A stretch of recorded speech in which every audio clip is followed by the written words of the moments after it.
Bonjour à tous et bienvenue dans cette nouvelle vidéo, je suis super content de vous retrouver, comme vous avez pu le voir dans le titre. On se retrouve aujourd'hui pour parler des différents styles de trading, donc mon but à travers cette vidéo aujourd'hui va être de vous présenter les styles les plus populaires, comme ça vous allez pouvoir prendre une décision à la fin de cette vidéo et savoir un petit peu sur quel style vous orienter, donc j'espère que cette vidéo pourra vous aider. Alors en ce qui concerne les styles de trading, c'est vrai que c'est un sujet que j'aborde beaucoup au sein de mon école, donc pour toutes les personnes que ça intéresse et qui veulent peut-être se former sérieusement au trading, sachez que mon école de trading est à présent ouverte. D'ailleurs pour cette occasion, je vous ai mis à disposition une formation de 1 heure totalement gratuite, donc le lien se trouve dans la description, n'hésitez pas à cliquer dessus, vous y retrouverez beaucoup de valeur et ça vous donnera également un aperçu du contenu que vous pouvez retrouver au sein de mon école. Pour vous donner une idée, il y a plus de 150 vidéos, plus de 50 heures de formation et il y a un accompagnement complet, que vous soyez débutant ou que vous ayez déjà des connaissances en trading.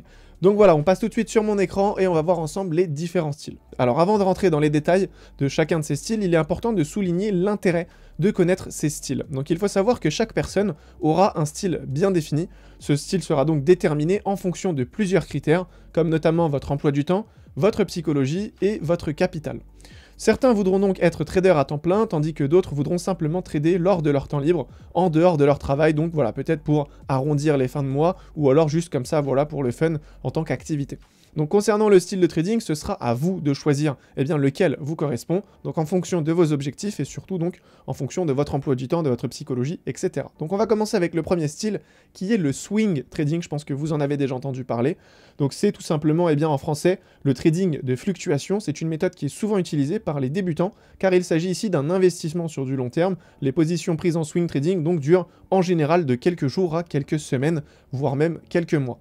L'analyse pour prendre position sur du long terme demande moins de temps, donc pour une personne qui ne souhaite consacrer que quelques minutes par jour, forcément c'est le style de trading je pense qui correspond, et c'est d'ailleurs de loin je pense la méthode qui est idéale pour les débutants, car en fait les analyses que vous allez réaliser pour faire du swing trading se fait sur de la haute time frame, donc ça veut dire qu'en fait vous n'avez pas beaucoup d'informations sur le graphique, et c'est quand même assez simple. Donc pour les personnes qui débutent le trading, c'est vrai que le swing trading c'est souvent ce qui est recommandé. Donc en ce qui concerne les avantages, tout d'abord vous pouvez trader plusieurs actifs financiers. Étant donné que vous n'avez pas besoin de faire beaucoup d'analyses, forcément vous pouvez prendre plus d'actifs. Ensuite, il y a au niveau de la psychologie, ce sera moins éprouvant, ce sera moins compliqué à contrôler, car étant donné que c'est du long terme, forcément, ce ne sera pas aussi impactant que si on est sur du scalping et que ça se joue à chaque fois aux secondes et qu'en une bougie ou deux, malheureusement, on peut directement sortir sur stop loss. Là, étant donné que c'est du long terme, c'est vrai que c'est quand même assez simple à contrôler. Ensuite, il y a donc le fait que les analyses sont sur une haute time frame, donc forcément, c'est quelque chose qui est beaucoup plus simple à contrôler et à maîtriser, ça demande moins de connaissances, entre guillemets. Et ensuite, il y a le fait que ça va vous prendre moins de temps. Forcément, étant donné qu'on va faire moins d'analyses, on n'aura pas besoin de passer autant de temps que si on est sur du day trading, je pense que vous l'avez compris. Pour en venir aux inconvénients, il y a donc d'abord le délai d'attente pour clôturer un trade. Comme je vous l'ai dit, si aujourd'hui je prends position, en règle générale, je vais clôturer ça dans quelques jours, voire dans quelques semaines. Donc forcément, le capital sera bloqué. Parce que comme vous le savez, si on est en position, on ne peut pas retirer de l'argent. Ça n'a aucun sens. Donc forcément, le capital qui sera sur le compte de trading sera bloqué durant la position. Je pense que vous l'avez compris. Et enfin, comme dernier inconvénient, vous aurez donc moins de trades, donc l'apprentissage sera plus long. Comme vous le savez en trading, si vous voulez perfectionner un petit peu vos entrées, vos sorties, votre management, le but sera de prendre un maximum de positions. Je pense que c'est comme tout. Aujourd'hui, si tu veux être un bon footballeur, tu te dois de faire du foot régulièrement. Le trading, c'est la même chose. Si tu veux perfectionner ton trading, tu te dois de passer du temps derrière les écrans et tu te dois de prendre beaucoup de positions. Donc forcément, si tu es sur du swing trading et que tu prends qu'une position ou deux sur quelques semaines ou quelques mois, forcément, tu n'auras pas l'opportunité de bien travailler ton management. Je pense que vous l'avez compris. Donc maintenant qu'on a fait le tour du swing trading, on va tout de suite passer sur le day trading. Ça, c'est encore une fois un style qui est très populaire. Je pense que vous en avez déjà entendu parler.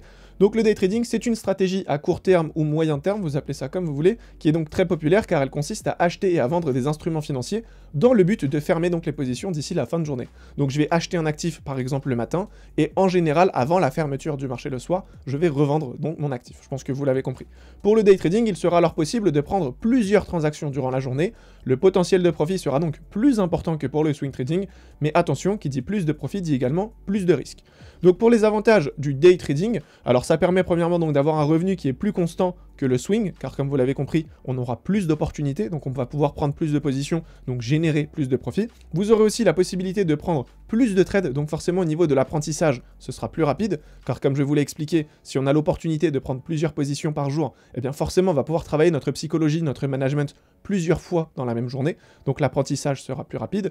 Ensuite, la prise de position et la fermeture se fait le même jour, donc si je prends position le matin et que je referme le soir, alors forcément je serai tranquille, la nuit je vais dormir sereinement. Alors c'est vrai que quand on débute, on a peut-être un peu de mal tout simplement à partir des marchés et de laisser une position comme ça ouverte, surtout voilà, durant plusieurs semaines, plusieurs mois, c'est peut-être pas évident. Donc en tout cas avec le day trading, l'avantage c'est qu'on va clôturer toutes nos positions à chaque fois avant de dormir. Donc au moins ça peut nous permettre d'être un peu plus tranquille là-dessus. Et ensuite bien sûr il y a le fait de réduire le risque car on prend plus de positions. Donc si on a tendance à prendre plus de positions, eh bien on peut risquer moins par prise de position. Si par exemple sur le swing trading on va risquer, je sais pas, 2% de notre capital, alors sur le day trading on peut risquer 0,5. Étant donné qu'on va prendre plus de positions, forcément on n'a pas besoin d'être autant exposé. Je pense que vous l'avez compris. Et ensuite pour en venir donc aux inconvénients, il faudra être devant les écrans sur plusieurs heures, donc forcément c'est quelque chose qui prend plus de temps. Je pense que vous l'avez compris. Donc forcément si vous avez un travail à côté, c'est peut-être pas évident de gérer les deux en même temps. Ensuite il y a le fait qu'on peut très vite tomber dans du overtrading. Donc le overtrading c'est tout simplement le fait de prendre beaucoup trop de positions dans la même journée. Donc ça c'est quelque chose qui est vraiment néfaste pour votre trading, car en fait on va tout simplement perdre contrôle au niveau des émotions et on aura tendance à trader tout et n'importe quoi par peur de rater des mouvements ou alors dans le but de vouloir générer un maximum de profit. Donc ça forcément, si on passe beaucoup de temps derrière les écrans, on peut très vite tomber dans l'overtrading, c'est quelque chose de naturel malheureusement. Donc voilà, ça c'est quelque chose qu'il faut savoir. Ensuite pour les inconvénients, il faudra avoir donc plus de connaissances en trading, car forcément on va devoir pousser un petit peu les analyses, que ce soit l'analyse technique ou l'analyse fondamentale, c'est ce que donc j'ai pu préciser juste en dessous. Donc forcément si on trade sur une journée, on se doit quand même de regarder si durant la journée il y a des annonces économiques, si oui est-ce que ça va impacter notre position, et bien sûr il y a l'analyse technique, donc là on va devoir rentrer vraiment dans les détails, lire un petit peu la liquidité, les manipulations, etc. Donc là c'est vraiment un style de trading qui est complet et qui vous demandera quand même pas mal de connaissances. Et enfin on termine donc avec le dernier style de trading qui est le scalping, donc c'est de loin le style le plus compliqué entre guillemets, donc c'est vrai que c'est pas quelque chose qui est recommandé aux débutants, surtout si vous êtes tout seul et que vous n'êtes pas accompagné. Après bien sûr si vous êtes accompagné et que voilà on vous donne une stratégie etc et que vous devez simplement reprendre quelque chose qui fonctionne, vous pouvez vous orienter sur le scalping, mais c'est vrai qu'au niveau de la psychologie ce sera quand même plus compliqué à gérer. Donc le scalping, ce qui veut dire donc en français scalper, cela consiste en fait tout simplement à faire des opérations de très court terme, donc en général ça va de quelques minutes à quelques heures au maximum. Le scalping est souvent déconseillé aux débutants car c'est une stratégie qui exige un contrôle émotionnel et une discipline irréprochable. Donc l'analyse technique est souvent la plus pertinente pour ce type d'opération sur des marchés en général qui sont très volatiles. Donc pour les avantages du scalping, franchement il y en a beaucoup, mais j'ai essayé de faire donc une petite liste. Vous aurez donc bien plus d'opportunités, forcément si on est sur du scalping et qu'on prend des positions en minutes, vous vous doutez bien que durant une journée on aura énormément d'opportunités. Donc forcément c'est également quelque chose qui peut nous nuire, on peut très vite tomber dans l'overtrading comme vous l'avez compris, mais ça reste quand même un point assez intéressant, si on arrive donc à contrôler nos émotions et à gérer notre psychologie. Ensuite il y a le fait que les prises de position sont très rapides, donc aujourd'hui moi personnellement je suis sur du scalping et en général je passe entre 30 minutes et 1 heure à 1 heure et demie au maximum sur les marchés. Donc c'est vrai que c'est quand même quelque chose qui est assez rapide. Et à partir de là, moi j'ai terminé ma journée. Donc ma session de trading s'arrête là. Donc voilà, honnêtement, c'est quelque chose moi qui me convient. Comme ça me laisse libre toute la journée pour m'occuper de mes élèves, pour faire des nouvelles vidéos, etc. etc. Ensuite, ce qu'il faut comprendre, c'est que vous pourrez réaliser un profit qui est bien plus important, donc avec le scalping. Je pense que vous l'avez compris, étant donné qu'on va prendre position sur des petites unités de temps, donc là ça va être sur des minutes, sur des secondes, forcément notre stop loss va être très petit, donc on va pouvoir prendre des lots qui sont bien plus conséquents, et forcément dans un mouvement impulsif, on pourra tirer du profit assez facilement. Et ensuite il y a aussi le fait qu'il y a quand même beaucoup d'adrénaline, et on a un différent scénario chaque jour, donc honnêtement pour les personnes qui s'ennuient un petit peu au quotidien, c'est vrai que le scalping ça risque de vous réveiller pour le coup, parce que c'est vraiment un style de trading qui vous demande toute votre attention. Au niveau des inconvénients, forcément ça va demander une discipline irréprochable. Donc ça je pense que vous le savez, mais en scalping, on n'a pas le droit à l'erreur. Ça veut dire que si tu prends position et que tu oublies par exemple de mettre ton stop loss, étant donné que tu vas utiliser des tailles de lot qui sont bien plus conséquents, forcément ça peut te porter préjudice et tu peux cramer un compte très rapidement. Donc il faut être très vigilant là-dessus. Ensuite il y a le fait que forcément vous pouvez perdre beaucoup d'argent, donc ça vous l'avez compris.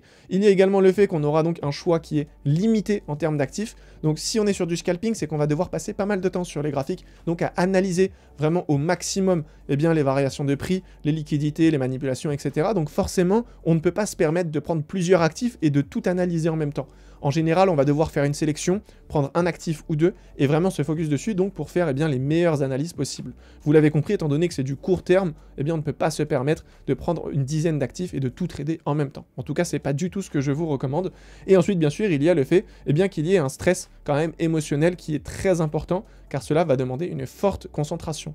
Et si vous n'êtes pas habitué aux fluctuations de prix, c'est vrai que de prendre son compte MT4 et de le voir monter, descendre comme ça, avec des montants qui peuvent être conséquents si typiquement vous êtes sur Praptium, forcément quelqu'un qui n'est pas habitué, ça peut être quand même assez compliqué à gérer au début au niveau des émotions.